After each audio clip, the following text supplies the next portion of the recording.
साथ संगत जी, प्यार से कहना धन निरंकार जी। आप सभी महापुरुषों के चरणों में दास की प्यार भरी धन निरंकार जी। उम्मीद करता हूँ आप सभी लोग स्वस्थ होंगे, खुश होंगे। परम पिता परमात्मा से आप सभी के सुख जीवन की भी कामना करता हूँ। महापुरुषों जी, आज एक छोटी सी कहानी आपके साथ शेयर करना चाहता हूँ, जो कि बहुत ही इंटरेस्टिंग है, बहुत ही अच्छी है और एक आप सभी के जीवन में अच्छा मैसेज भी देकर जाएगी, अच्छी सीख भी देकर जाएगी, ऐसा मेरा मानना है।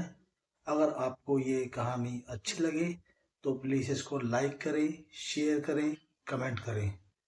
आइए कहानी शुरू करता हूँ, जो कि इस प्रकार है।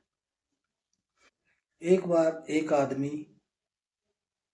रास्ते में जा रहा था और रास्ते में उस आदमी की भेंट देव ऋषि जी से होती है। देव ऋषि यानी के नारद मुनि जी, उनसे उस आदमी की भेंट होती है और वो आदमी बहुत ही खुश होता है कि उनको नारद मुनि जी मिले।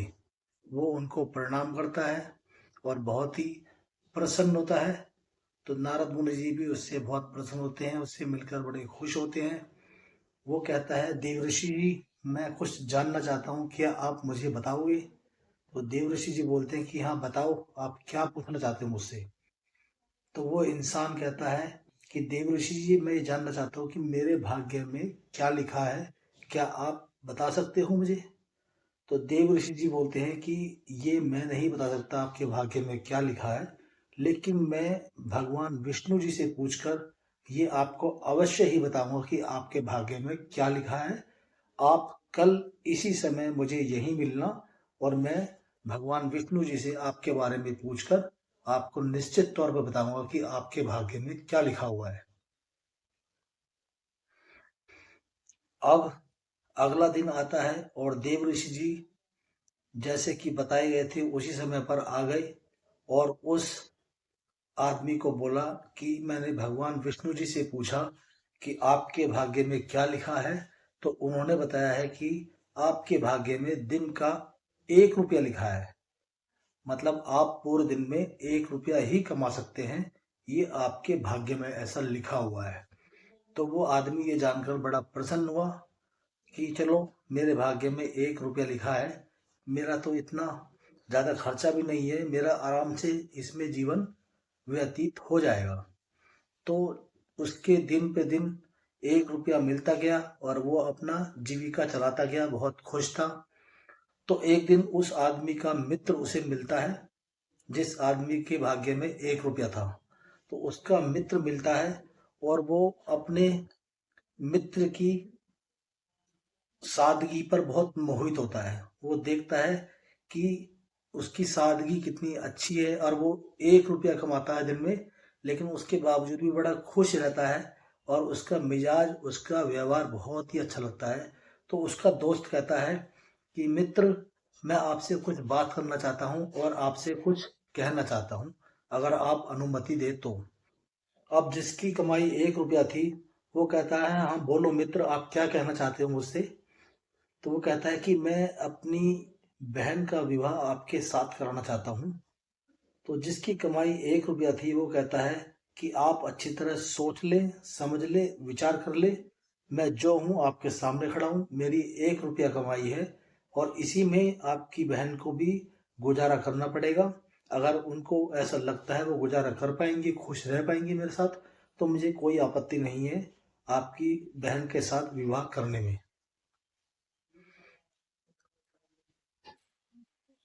अब उस आदमी ने बोला कि मुझे आपकी 1 रुपए की कमाई से कोई मतलब नहीं है, मुझे आपका व्यवहार, आपकी सादगी बहुत ही अच्छी लगी और मैं आपसे बहुत प्रसन्न हूँ और मैं काफ़ी समय से आपको देखता आया हूँ।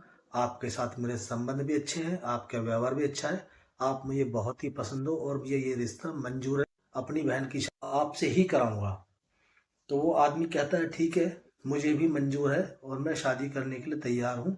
तो वो अपनी बहन का रिश्ता पक्का कर देता है। अब सिर्फ रिश्ता ही पक्का हुआ था। अब वह आदमी देखता है जिसकी 1 रुपए की कमाई थी, अब उसकी कमाई 11 रुपए की हो गई। अब वो बड़ा खुश हुआ कि मेरी कमाई तो 1 रुपये थी, अब मुझे 11 रुपये मिलने लगे। तो वो थोड़ा सा विचार भी करने लगा कि मेरी एकदम से 11 रुपये की कमाई हो गई, ये कैसे चमत्कार हुआ। तो उसने फिर से देव ऋषि जी को प्रार्थना करी, याद किया, और उनके सामने देव ऋषि जी प्रकट हुए। तो उस इंसान ने फिर से देव ऋषि से बोला, देव ऋषि जी, आपने बोला था कि मेरे भाग्य में रोज का 1 रुपया है, लेकिन अब मुझे 11 रुपये मिल रहे हैं। वैसे तो मैं बहुत ही आनंदित हूँ, बहुत ही खुश हूँ, लेकिन मैं जानना चाहता हूँ कि आपने बोला था मेरे भाग्य में 1 रुपया है, तो फिर मुझे 11 रुपये क्यों मिल रहे हैं। तो उन्होंने फिर से वही उत्तर दिया कि मैं आपको भगवान विष्णु जी से पूछ के बताऊंगा कि आपके भाग्य में 11 रुपये कैसे मिल रहे हैं। तो वो फिर से कहते हैं कि आप मुझे कल इसी समय मिलना, मैं आपको उनसे पूछकर आपका उत्तर जरूर दूंगा।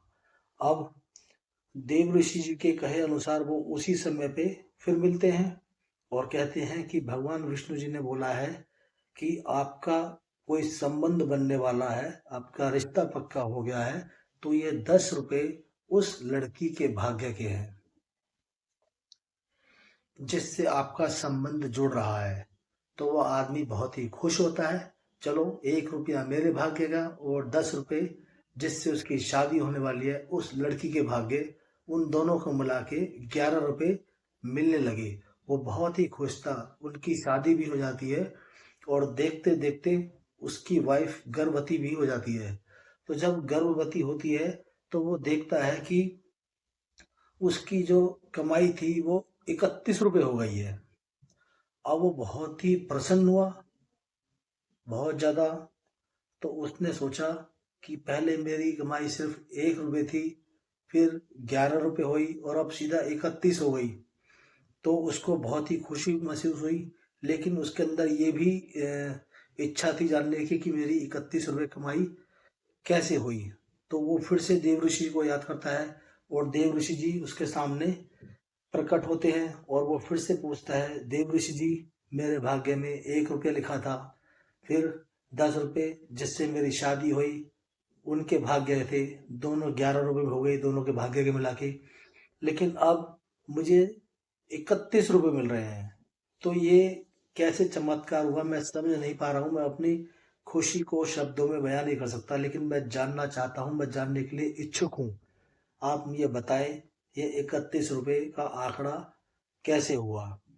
तो देव ऋषि जी हर बार की तरह फिर से कहते हैं कि मैं आपको भगवान विष्णु जी से पूछ के बताऊंगा कि 31 रुपये आपको क्यों मिल रहे हैं। और उनके बाद फिर से यही हुआ कि वो उसी समय फिर से मिले अगले दिन, और वो कहते हैं कि भगवान विष्णु जी ने बोला है कि अब आपकी संतान आने वाली है और ये 20 रुपये उसके भाग्य के आपके पास आ रहे हैं। तो तीनों के भाग्य के मिला के ये 31 रुपये हुए जो आपको मिल रहे हैं। वो आदमी बहुत ही खुश हुआ। और आप सभी की जानकारी के लिए बता दूं, इस कहानी से सिर्फ हमें यही शिक्षा मिलती है, यही सीखने को मिलता है। आज संसार में बहुत से लोग होंगे जो कहते हैं कि मैंने ये कमा लिया, मैं करोड़पति हूँ, मैं खरबपति हूँ, मैं बहुत ज़्यादा अमीर हूँ। उनके अंदर एक मैं होती है, मैं मतलब अहम। उनके अंदर इतना अहम होता है कि ये मेरा है, वो मेरा है, ये मेरा है, मैंने ये कर दिया, मैंने वो कर दिया। अब उनको कौन समझाए, ये मैं को खत्म करना होगा। ये आपका नहीं है, देने वाला ऊपर वाला है, और जो आपको मिल रहा है वो ना जाने किसके भाग्य का आपको ईश्वर दे रहा है। तो इस अहम को खत्म करना होगा, इस अहंकार को मिटाना होगा और समझना होगा कि आपके भाग्य में सिर्फ इतना ही लिखा हुआ है। बाकी जो आपको ज्यादा मिल रहा है तो ना जाने वो आपके परिवार के किस सदस्य के भाग्य का आप सबको मिल रहा है। इसको सोचें, इसको समझें, अपने अहम को मिटाएं और इस वहम से जितना जल्दी हो सके बाहर आए।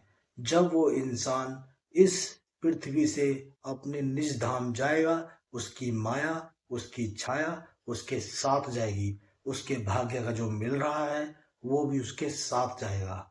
इसलिए इस वहम से बाहर जितना हो सके जल्दी निकल जाएं। आपको सिर्फ आपके भाग्य का मिलेगा, अगर आपको अतिरिक्त मिल रहा है तो समझ लीजिए आपको किसी और के भाग्य का मिल रहा है, जिसकी जिम्मेदारी आपके ऊपर है, क्योंकि वो शख्स आपसे जुड़ा हुआ है। अगर आपको ये कहानी अच्छी लगी हो तो प्लीज़ इसको लाइक करें, शेयर करें, कमेंट करें। और जिस किसी ने भी मेरा यूट्यूब चैनल सब्सक्राइब नहीं किया हो तो आप सभी से हाथ जोड़कर रिक्वेस्ट करता हूँ मेरा यूट्यूब चैनल सब्सक्राइब कर लें, जिससे कि नोटिफिकेशंस के द्वारा आप आने वाली वीडियोस, शॉर्ट्स और स्टोरीज आराम से देख पाएं। साथ संगत जी, प्यार से कहना था निरंकार जी।